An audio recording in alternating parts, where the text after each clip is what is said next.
اللهم صل وسلم وبارك عليه وعلى آله. Bismillahirrahmanirrahim. Allahumma salli wa sallim wa barik alaihi wa ala alihi. Yub'atsu min tihamah baina yadayil qiyamah fi dhahrihi alamah tudilluhul ghamam tuti'u as-sahabib fajriyul jamili layliyul zawaib alfiyul anfi mimiyul fammi nuniyul hajib. Yub'atsu min tihamah. Jadi yub'atsu diutus Nabi Muhammad itu diutus min Tihamah dari kota Tihamah. Tihamah itu Mekah. Kenapa Nabi Muhammad diutus atau dilahirkan di kota Mekah itu? Mengenai kitab Ramadan Buti itu jelaskan ada dua alasan itu. Pertama alasan secara mental atau perilaku. Jadi pada waktu itu negara besar itu kan ada 4 yang menguasai dunia itu 4, Persia, terus Romawi, India, dan Yunani. Itu negara cara saya mungkin negara adidaya waktu itu. Jadi 4 negara ini sing ugal-ugalan dalam sembarang dingai, lebih-lebih Persia. Paling kuat waktu itu Persia. Lah akhlaknya luar biasa bejat ya. Persia itu bikin sebuah aturan, Zoroaster itu bikin aturan nikah ini yang paling baik itu bukan sama orang lain itu. Jadi nikah yang paling baik itu sama anak atau sama saudara, sehingga itu dibuktikan sampai raja ya. Jadi dia menikahi putrinya di nemen bejate. Belum kayak Persia waktu itu manusia dengan barang itu sama.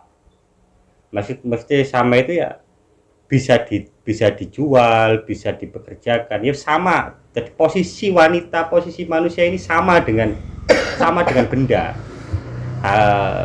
Dinikmati, dibuang, itu biasa. Jadi kemerosotan orang Persia nemen. Sin nomor loro adidaya nomor loro adalah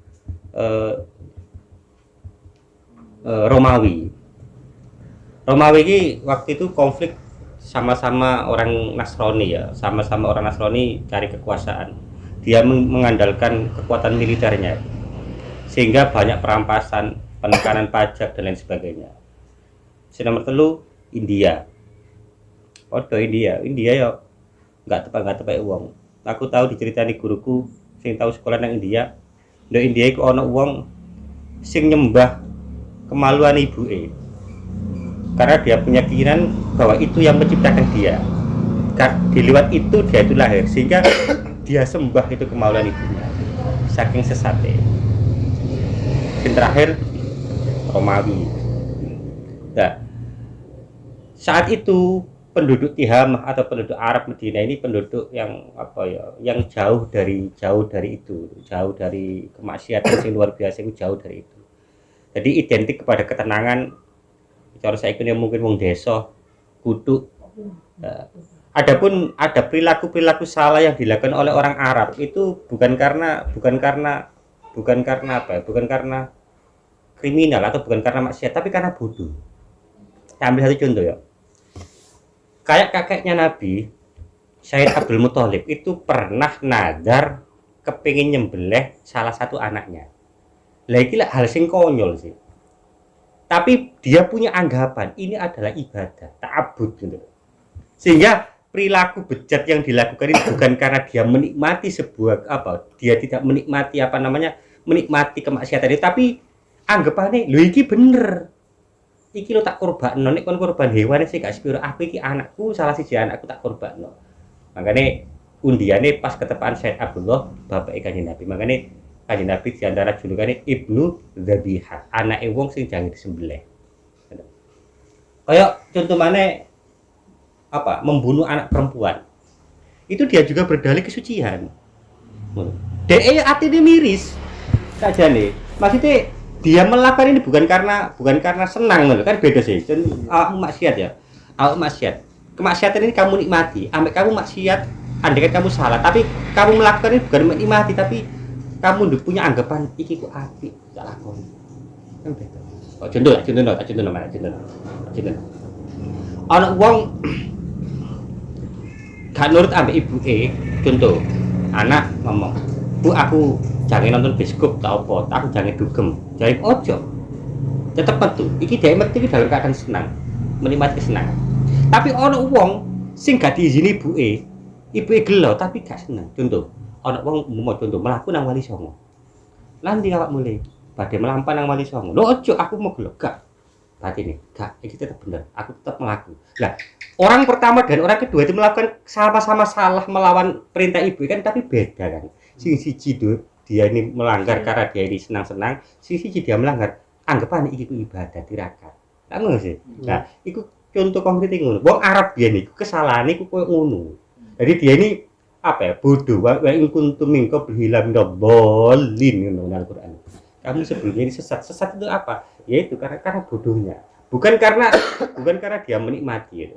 Itu secara perilaku. Yang nomor 2 dilihat dari secara geografis itu. Secara tata letak gitu. Jadi Arab itu di tengah-tengah sehingga ada budaya barat, ada budaya timur. Jadi dia itu posisinya di tengah sehingga dakwah menyebar ini lebih gampang. Apa kayak Indonesia? Indonesia kok nek dakwah nang gone Jerman kan kadoan. Kan maksudnya kan ngono. Jadi letak geografis tengah. Makanya Kanjeng Nabi dilahirkan di kota Mekah. Yub asumin tihama baina yadayil qiyamah. Baina yadayil qiyamah ini beliau diutus dekat dengan hari kiamat. Baina yadayil qiyamah. Di zaman ini diutus nongone zaman akhir. Para kiamat. Di bahasa parek ya relatif dah. Lah ono ngarani setahun ku ya suwe, ono sing ngarani setahun ku diluk. Nek kon setahun iku duwe cicilan kok suwe. Nek setahun kon gawe pacarane diluk lah ngono. Dadi bae nek kan Kanjeng Nabi diutus iki meh kiamatan kok sampai saiki gak kiamat ya. Ya mungkin kanggo awakmu suwe kanggone pandangane Allah ya iku diluk lah ngono. Fi dhahrihi alamah. Fi dhahri alamah di dalam punggung Nabi ini ada alamah, ada tanda khatamun nubuwah. Jadi kayak pernah saya jelaskan itu ya. Tapi itu khilaf ukurannya khilaf, ono sing sak pira sak ndok, ono sing anu khilaf itu ukurannya. Jadi ono misalnya Allah wahdahu la syarikalah. Sing pinggire ono tulisan tawajjah haitsu syi'ta. Ada 2 tulisan ya di dalam apa khatamun nubuwah. Dan itu selalu basah dan aromanya wangi. Jadi khatamun nubuwah itu daging mecungul namanya gitu. Makanya Uwais Al-Qarani tahu nanggon Kanjeng Nabi, ya Rasulullah, iki ana barang. Terus dari Kanjeng Nabi, apa maksudmu iki? Aku pengen sedekah nang sampean. Dari Kanjeng Nabi, gak niku sedekah, aku gak nerima sedekah.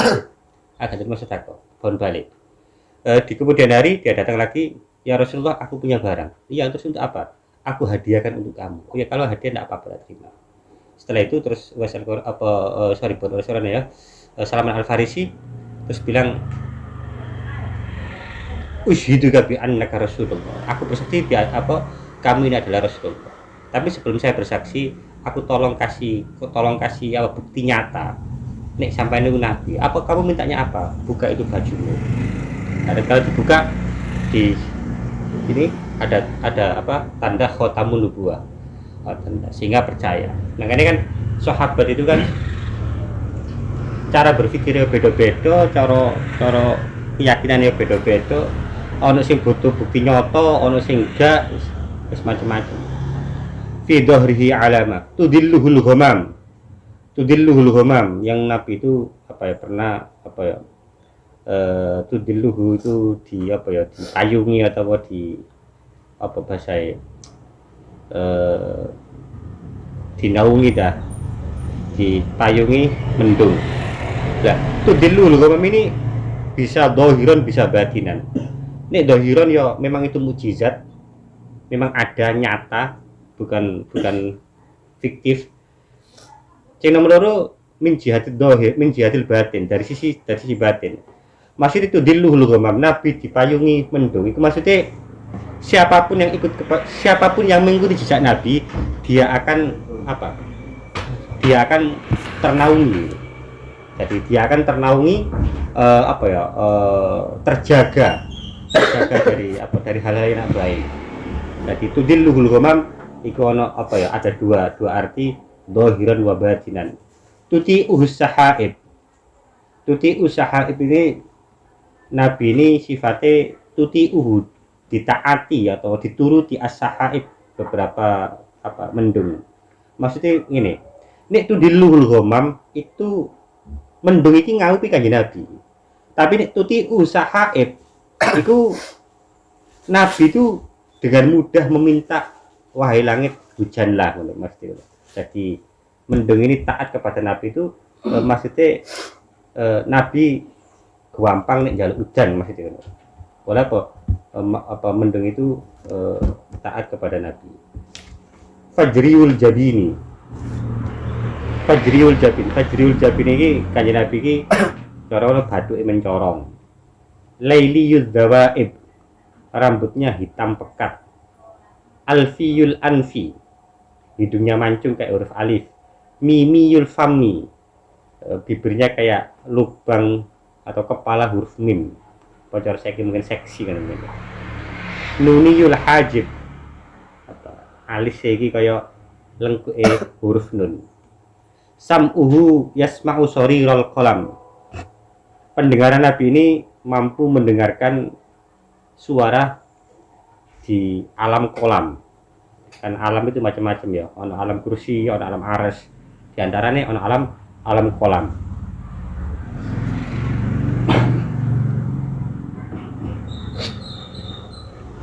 Jika Nabi tahu inni ara ma la tarawna wa asma'u ma la tasma'un, aku bisa melihat apa saja yang tidak bisa kau lihat, dan aku bisa mendengar apa saja yang tidak bisa kau dengar, gitu.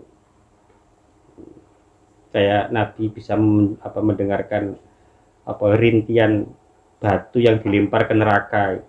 Kasama ihi sautal hajar alladzi rumiya bihi finnar. Ini mujizat Nabi Sulaiman kan iso komunikasi sampai hewan.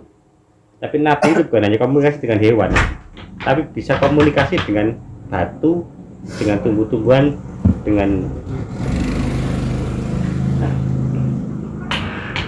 makanya kamanane kan aku tahu jelas urip itu gak kudu ono nyawa gitu. Cuma biasa urip kok nyawa. Oleh definisi urip itu sifat yang melekat pada zat. Nah, itu kan kayak Nabi bisa mendengarkan batu. Ikan berarti batu itu urip. Tapi gak ono nyawa. Basaruhu ila sama ittibaqit saqib. Yang mana pandangannya ini bisa menembus ke 7 langit. Qadamahu qabbalahuma al-ba'ir.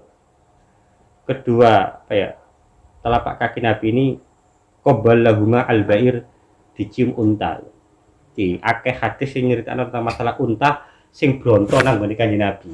Maksudnya dia ini cinta, maksudnya rindu nang ngene Kanjeng Nabi. Kayak ndongone dibake jelasna apa sing mari niki kono apa Salatullahi malahat kawakib sak sore kula jelasno tentang brontoe unta, brontoe hewan. Jadi unta ini di beberapa hadis dia ini lari dengan cucuran air mata, terus dolok nggare Kanjeng Nabi, sujud nggare Kanjeng Nabi. Sebagian mana orang sing gak sujud tapi menaruh mulutnya di tanah di depan Kanjeng Nabi. Sehingga sebagian sahabat pernah tanya, ya Rasulullah, ini hewan, ini sujud kepadamu. Terus bagaimana kita? Apakah kita ini boleh sujud kepadamu? Kata Rasulullah, enggak aja. Kok ono sujud menungso nang ngene manusia kok. Loh ini kok hewan kok sujud, ya biarkan, ini enggak penyakal. Saking brontek itu. Koda mau qabbalahul ba'ir.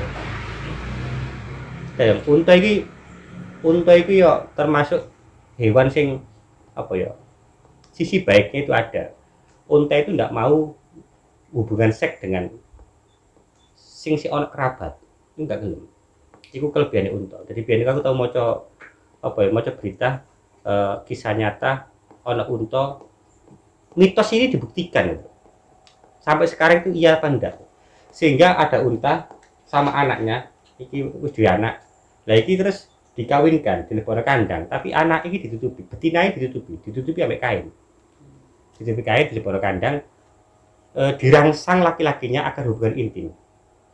Karena sing betina ditutupi kan sing jantan kan gak ngerti iki anake. Setelah melakukan hubungan intim, seketika itu selesai. Kain ini ditarik ambek wong. Ditarik. Ben ngerti lho iki lho anakmu. Loh, itu seketika itu parah.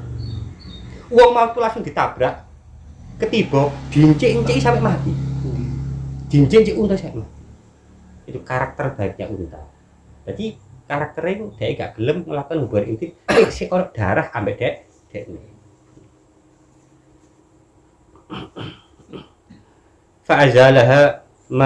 Fa'azala mashtakahu minal mihani wan nawaib. Sehingga ketemu nih unta nang ngene Kanjeng Nabi itu bisa menghilangkan fa'azala mastaka, istaka itu maknanya ya pertama sambat atau madul. Apa sing cerita kesakitan apa sing sakit pada dirinya ini hilang tatkala dia mencium kedua kaki Nabi. Di sawise dhek bronto kepen ketemu Nabi, gampane melayu, nangis lara kabeh. Sikile catu kabeh, tatkala dia mencium itu hilang semua rasa sakit. Fa'azala mashtakahu minal mihani wan nawar. Di beda ana cerita yen tahu Imam Abdullah Al-Haddad itu pernah suatu ketika itu haji itu. Dari Yaman ke Mekah ini naik unta. Abdullah Al-Haddad singarang Ratibul Haddad. Ya itu di tengah-tengah jalan ini unta ini diam, tidak mampu, jangankan jalan, berdiri saja tidak mampu. Terus Pak rombongan ini tanya, ya Habib, kenapa untamu nggak bisa berdiri? Gitu. Kata Habib Abdullah, unta ini tidak kuat untuk membawa rasa cintaku kepada Nabi. Saat ini rasa cintaku kepada Nabi luar biasa, sehingga itu terasa berat bagi hewan yang saya tunggangi. Iku senenge wong sing temenan. Dadi kaya Abdullah Al-Haddad, kaya hewan, kaya Imam Al-Busiri singarang Burda. Amin tadakuri jironim bidi salamin mazaj tadam'an. Dia itu nangis itu air mata itu campur darah. Makanya dia nulis Burda ini nangis Imam Busiri rindu nang ngene Kanjeng Nabi sampai gak sekedar loe tok sinetes tapi darah yang menetes dari matanya. Mazaj tadam anjara mimuk latin bidami. Bidami itu dengan darah. Jadi sinetes itu bukan hanya adomo atau air mata tapi mazaj itu campur. Engkau campur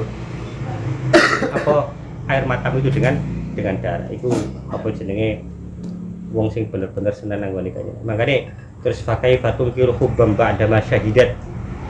Bagaimana kau gak ngaku kon pungkiri nih kon jatuh cinta. Pakai batung kiru hubbam ba'da masyahidat. Terus apa tulisan itu? Bihi alaika udulud dam'i was saqami. Yang mana rasa sakitmu dan air matamu itu sebagai bukti itu. Kalau kamu itu benar-benar mencintai Kanjeng Nabi. Amana bihi dhab. Kanjeng Nabi iki amanah iman bi kelawan Kanjeng Nabi ad-dhab apa? Ad-dhab iki yo cara kiai ngono sing maknane nyambe, ana sing maknane kadal, ana sing maknane ya wis sing paling ini aku maknane ya wis sejenis iku lah wis ngono ae. Wis iya sejenis iku ngono ae. Amanah bi dhab. Nyambe. Nyambe Arab. Wis ya sejenis iku lah. Lah iku ben kan ngene, ana wong Baduy nggo nyambe lho. Ana wong Baduy nggo nyambe nek ngene pundake ngene. Ya kok cara saiki mungkin iguana ngono. Ketemu ambek Kanjeng Nabi.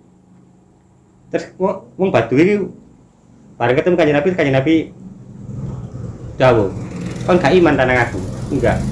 Nek nyambek iki ngerti kon ya aku iman. Terus Kanjeng Nabi dawuh, "Ya Dzab man ana?" Sopo aku. Terus nyambek terus ngomong, "Muhammad Rasulullah." Nah, itu makanya wong Baduy mau langsung iman nang Kanjeng Nabi. Makanya dengan tulis amanah bihi dzab. Nyambe ae iman nang Kanjeng kanjeng Nabi. Wa sallamat alaihi al-asjar. Dan wa sallamat alaihi al-asjar. Beberapa pohon-pohon ini mengucapkan salam kepada kanjeng Nabi. Wa khotabadhul ahjar. Dan bebatuan ini komunikasi atau berbicara dengan kanjeng Nabi. Wa hanna ilaihil jid'u. Wa hanna itu merintih. Wa hanna ilaihi. Wa hanna ilaihil jid'u. Pak.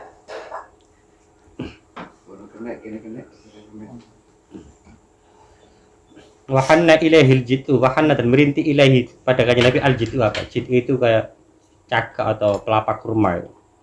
Iki cita iki wis masyhur. Hanina hazinin nadib.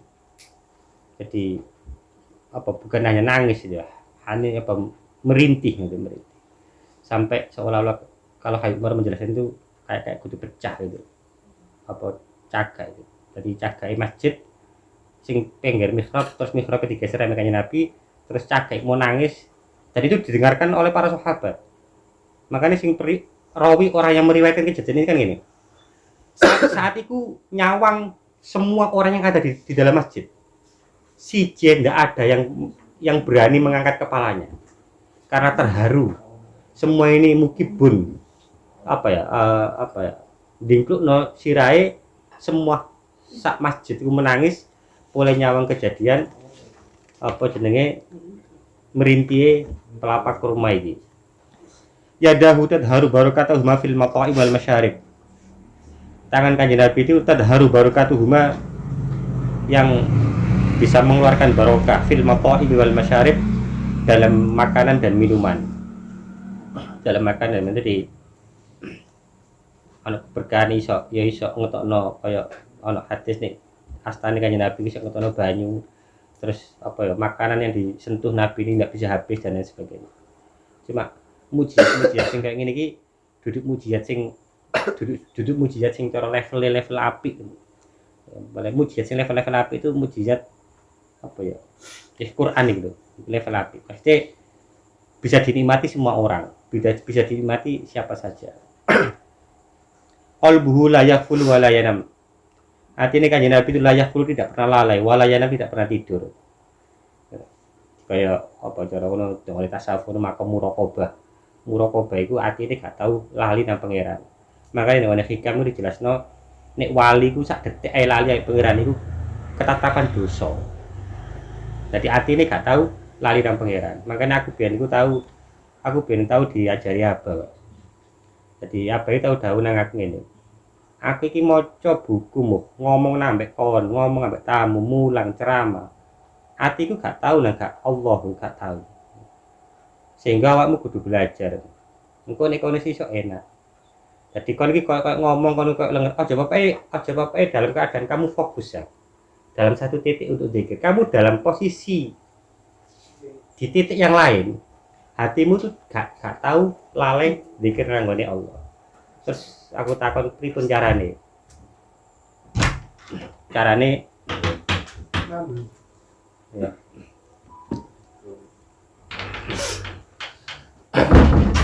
Carane ya angkate turu nafasmu aturan Allahu atau tatkala kamu itu diam, tatkala kamu merokok sehingga hatimu nggak pernah lalai. Qalbuhu la yaqulu wa la yanam. Walakin khidmati 'ala dawam. Tapi hati ini kanjeng Nabi selalu khidmah 'ala dawami muraqib. Selalu khidmah dengan kanjeng Nabi muraqib itu waspada itu. Makanya saya kira makom al muraqabah itu. Wong selalu di sawang pangeran.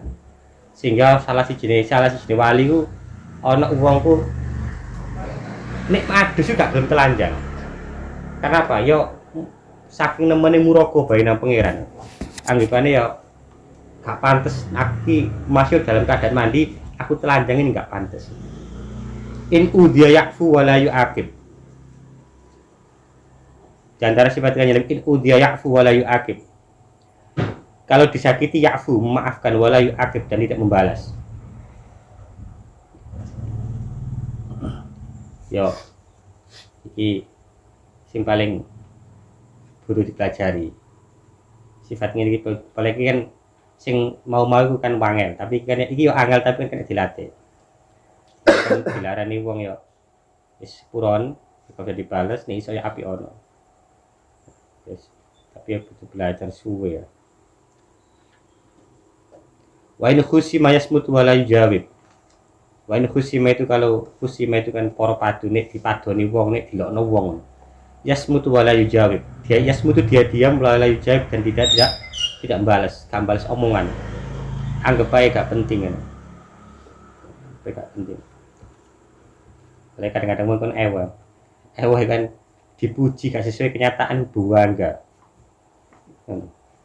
Tapi dia dinyek gak sesuai kenyataan mau wangkel. Harusnya kan biasa ya.